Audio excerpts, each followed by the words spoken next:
Guys, it's Chronically 20-something back after a short, long hiatus to bring you the news in the world of the chronically ill 20-something-year-old. So stay tuned.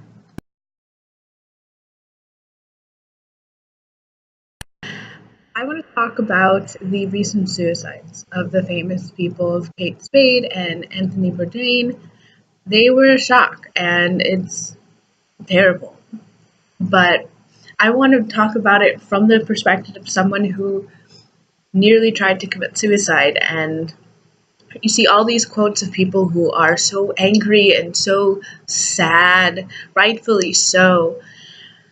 But as someone who has been there or nearly there, it's interesting because people tweet and write and stuff about how they don't understand. It's always that. It's always that they don't understand what it takes someone to get there, or they thought they were so happy. And as someone who does understand, as someone who gets exactly what it takes to get to that point, it's really hard to see all these tweets and comments and videos and people talking about it because it takes you back there. It takes me back 2 years ago when I nearly committed suicide, and it makes me think about my family and my friends, and I just see, and I just never would wanted them to be so hurt. But at the same time, I do get it. I do get the pain and understand exactly what it takes to be that person. But thankfully, so I also understand exactly what it takes to get from that place.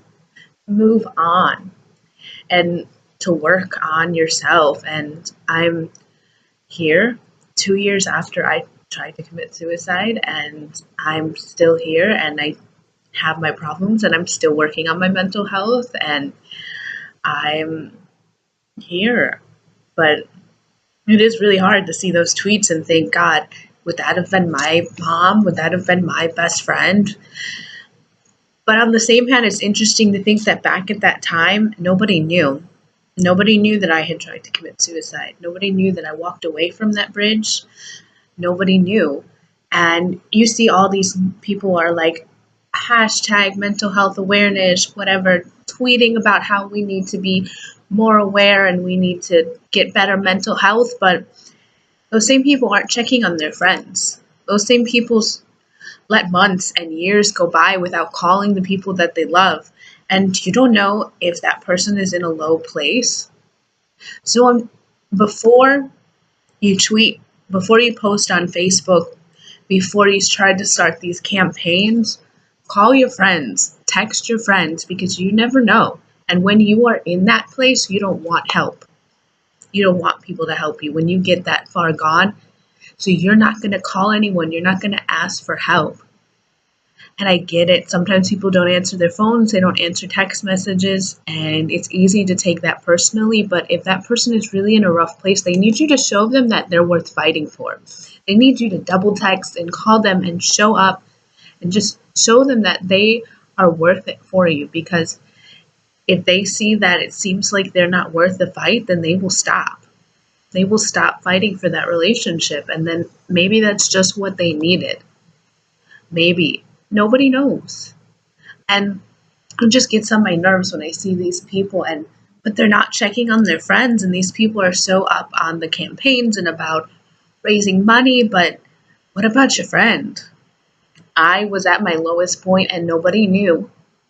I got to that point and I got myself back up by the grace of God. If it wasn't for God who saved me on that bridge, I would be dead and nobody would have known until afterwards. And they would have been like, whoa, we didn't realize that she had been so bad off, because they didn't know. So, yeah, highlight bullet points, check on your friends. God is good, and the world is a crazy place, but we are still ourselves, and don't lose who you are in the mess of the world. Everything is scary, but as I have learned recently, you can be both terrified by the future and excited by it. So just live in that. Live in the now. And love, love, love, love. You're beautiful. You're beautiful.